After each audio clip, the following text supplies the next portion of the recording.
जाहिर है इन सभी रेखा चित्रों को कुछ ज्यादा ही सरल बनाया गया है। हर एक को जिंदा रहने के लिए बहुत से बाकी खर्च करने पड़ते हैं। हम सभी को रोटी, कपड़े और मकान की जरूरत होती है। ये रेखा चित्र बताते हैं कि गरीब, मध्यम वर्गीय और अमीर आदमियों के जीवन में पैसा किधर से आता है और किधर जाता है। कैश फ्लो ही यह कहानी बताता है कि कोई व्यक्ति अपने पैसे को कैसे संभालता है। मैंने यह अध्याय अमेरिका के सबसे अमीर लोगों से शुरू किया था। इसके पीछे उद्देश्य यह था कि मैं लोगों की इस आम सोच को गलत साबित करूं कि पैसा सारी समस्याओं को सुलझा देता है। इसलिए मैं सिहर जाता हूं जब भी लोग मुझसे पूछते हैं कि फटाफट अमीर कैसे बना जाए या उन्हें कहां से शुरू करना चाहिए। मैं अक्सर सुनता हूं, मैं कर्ज में हूं इसलिए मुझे ज्यादा पैसे कमाने हैं। लेकिन प्रायः ज्यादा पैसे से समस्या नहीं सुलझती है। वास्तव में इससे समस्या बढ़ सकती है। पैसा अक्सर हमारी दुखद इंसानी कमजोरियों व खामियों को उजागर कर देता है और हमारे ऐसे पहलुओं पर रोशनी डालता है जिनसे हम अनजान रहते हैं। इसलिए जब किसी व्यक्ति को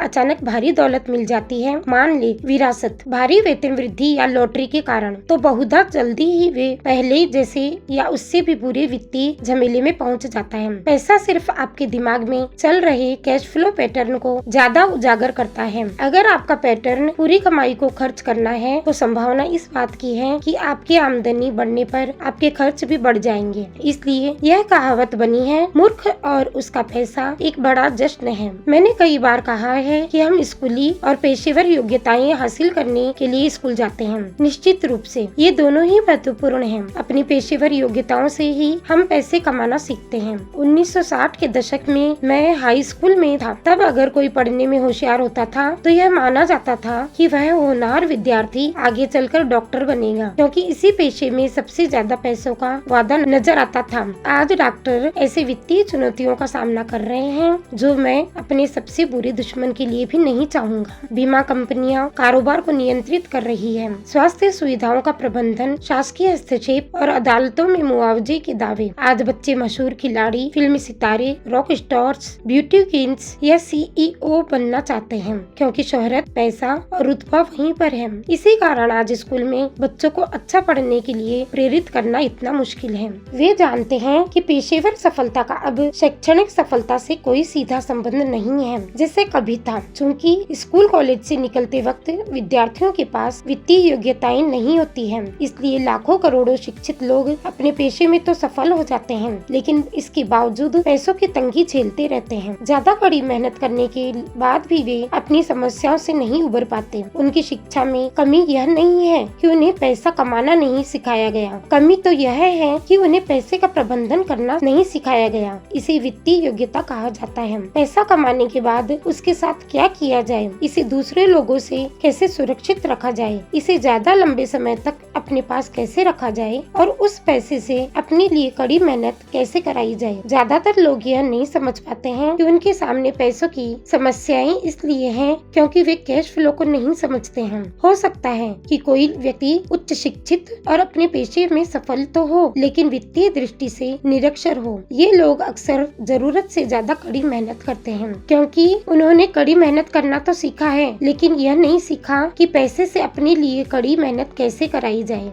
शीर्षक: वित्तीय स्वप्न की खोज के वित्तीय दुःस्वप्न में बदलने की कहानी। मेहनती लोगों की आम कहानी एक तयशुदा ढर्रे पर चलती है। नवविवाहित, खुश और उच्च शिक्षित पति पत्नी किराए की एक सक्रिय अपार्टमेंट में रहने लगते हैं। तुरंत ही उन्हें लगने लगता है कि वे पैसे बचा रहे हैं, क्योंकि दो लोग एक अकेले व्यक्ति जितने ही खर्च में रह सकते हैं। समस्या यह है कि अपार्टमेंट छोटा है। अपने सपनों का मकान खरीदने के लिए वे पैसे बचाने का निर्णय लेते हैं ताकि उनके बच्चे हो सके। अब उनके पास दो आमदनियां हैं और वे अपने करियर पर ध्यान केंद्रित करते हैं। उनकी आमदनी बढ़ने लगती है। जैसे जैसे उनकी आमदनी बढ़ती है, उनके खर्च भी बढ़ जाते हैं। टैक्स ज्यादातर लोगों का सबसे बड़ा खर्च होता है। कई लोग सोचते हैं कि इनकम टैक्स है, लेकिन अधिकतर अमेरिकी लोगों के लिए सबसे बड़ा टैक्स होता है सामाजिक सुरक्षा टैक्स। कर्मचारी को लगता है कि सामाजिक सुरक्षा टैक्स और मेडिकेयर टैक्स कुल मिलाकर लगभग 7.5% होता है, लेकिन वास्तव में यह 15% होता है, क्योंकि आपके नियोक्ता को भी सामाजिक सुरक्षा टैक्स में अपना हिस्सा मिलाना होता है। सारांश यह है कि वह यह पैसा होता है जो नियोक्ता को नहीं दे सकता। इससे भी बढ़कर आपके वेतन में से जो सामाजिक सुरक्षा टैक्स का पैसा काटा गया है और जो पैसा आपको मिलने से पहले ही सीधे सामाजिक सुरक्षा टैक्स में चला गया, उस पर भी आपको इनकम टैक्स देना होगा। युवा पति पत्नी की ओर लौटते हैं। उनकी आमदनी बढ़ रही है, इसलिए वे अपने सपनों का मकान खरीदने का निर्णय लेते हैं। एक बार जब वे अपने मकान में पहुंच जाते हैं तो उन पर एक नया टैक्स लगने लगता है, जिसे प्रॉपर्टी टैक्स कहा जाता है। फिर वे अपने नए घर से मेल खाती नई कार, नया फर्नीचर और नए उपकरण खरीद लेते हैं। अचानक वे जागते हैं और पाते हैं कि उनके दायित्व वाला कॉलम मार्गेज और क्रेडिट कार्ड कर्ज से भर चुका है। उनके दायित्व बहुत बढ़ गए हैं। अब वे चूहा दौड़ में फंस चुके हैं। बहुत जल्द ही एक बच्चा हो जाता है और वे पहले से ज्यादा कड़ी मेहनत करते हैं। यह प्रक्रिया खुद को दोहराती है। ज्यादा ऊंची आमदनी की वजह से ज्यादा ऊंची टैक्स लगते हैं, जिसे सबसे ऊंची टैक्स दर में पहुंचना भी कहा जाता है। तभी उन्हें डाक में एक क्रेडिट कार्ड मिलता है। वे उसका इस्तेमाल करते हैं। उस पर वे जितना कर्ज ले सकते हैं उतना ले लेते हैं। कुछ समय बाद एक लोन कंपनी फोन करके कहती है कि उनकी सबसे बड़ी संपत्ति यानी उनके मकान का मूल्य बढ़ गया है। चूँकि उनकी कर्ज लेने की पात्रता बहुत अच्छी है, इसलिए कंपनी उनके सामने एकीकृत ऋण का प्रस्ताव रखती है और उन्हें बताती है कि समझदारी इसी में है कि वे ऊंचे ब्याज वाले उपभोक्ता ऋण से पीछा छुड़ा लें और अपने क्रेडिट कार्ड का कर्ज चुका दें। इसके अलावा वे मकान के कर्ज पर जो ब्याज देंगे उस पर उन्हें टैक्स में छूट मिलेगी। वे मान जाते हैं और ऊंची ब्याज दरों वाले क्रेडिट कार्ड्स का भुगतान कर देते हैं। अब वे राहत की सांस लेते हैं। उन्होंने क्रेडिट कार्ड का हिसाब साफ कर दिया है। उन्होंने अब अपने उपभोक्ता ऋण को होम मार्गेज में बदल लिया है। उनकी किस्तें कम हो जाती हैं क्योंकि वे अपने कर्ज की अवधि को बढ़ाकर 30 साल कर लेते हैं। यही चतुराई भरा तरीका है। उनका पड़ोसी उन्हें खरीदारी पर चलने के लिए आमंत्रित करता है। मेमोरियल डे की सेल लगी हुई है। वे खुद से वादा करते हैं कि वे बस दूर से देखेंगे, लेकिन फिर भी वे अपना क्रेडिट कार्ड साथ ले जाते हैं ताकि वक्त जरूरत काम आए। मैं इस युवा पति पत्नी से हर समय मिलता रहता हूँ। उनके नाम बदलते रहते हैं, लेकिन पैसे की तंगी वहीं रहती है। वे मेरी बातें सुनने के लिए मेरे भाषणों में आते हैं। वे मुझसे पूछते हैं, क्या आप हमें बता सकते हैं कि ज्यादा पैसा कैसे कमाया जाए? वे ये नहीं समझ पाते हैं कि समस्या दरअसल यह है कि वे अपने मौजूद पैसे को कैसे खर्च करने का चयन करते हैं।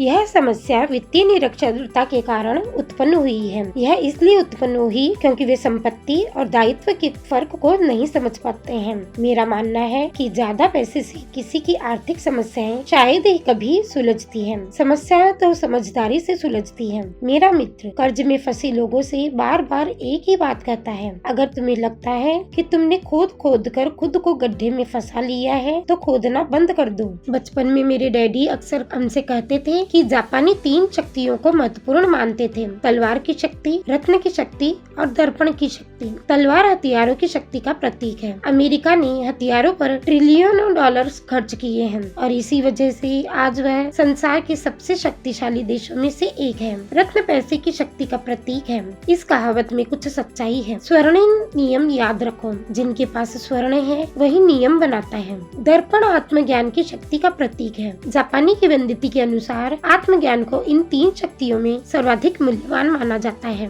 गरीब और मध्यम वर्गीय लोग अक्सर पैसे की शक्ति को खुद पर हावी होने देते हैं। वे सुबह उठकर कड़ी मेहनत वाली नौकरी करने चले जाते हैं और खुद से यह नहीं पूछते हैं कि क्या ऐसा करने में समझदारी है। हर सुबह नौकरी करने जाकर वे दरअसल अपने ही पैर पर कुल्हाड़ी मार रहे हैं। पैसे की पूरी समझ न होने से वे बहुसंख्यक लोग पैसे की प्रबल शक्ति को यह इजाजत दे देते हैं कि वह उन्हें नियंत्रित कर ले। अगर वे दर्पण की शक्ति का इस्तेमाल करते हैं तो वे खुद से यह सवाल पूछते हैं, क्या इसमें समझदारी नजर आती है? अक्सर अपनी आंतरिक समझदारी, अपने भीतर की प्रतिभा पर भरोसा करने के बजाय ज्यादातर लोग भीड़ के साथ साथ चलने लगते हैं। वे वही करते हैं जो बाकी सभी लोग करते हैं। सवाल पूछने के बजाय वे अनुसरण करते हैं। अक्सर वे परवाह नहीं करते हुए वही दोहराते हैं जो उन्हें बताया गया है। डाइवर्सिफाई करो, अपने धन का निवेश अलग अलग जगह करो। आपका मकान एक संपत्ति है। आपका मकान आपका सबसे बड़ा निवेश है। अधिक कर्ज लेने पर आपको टैक्स में ज्यादा छूट मिलती है। सुरक्षित नौकरी खोजो, गलतियां मत करो, जोखिम मत लो। कहा जाता है कि श्रोता समूह के सामने बोलने का डर ज्यादातर लोगों को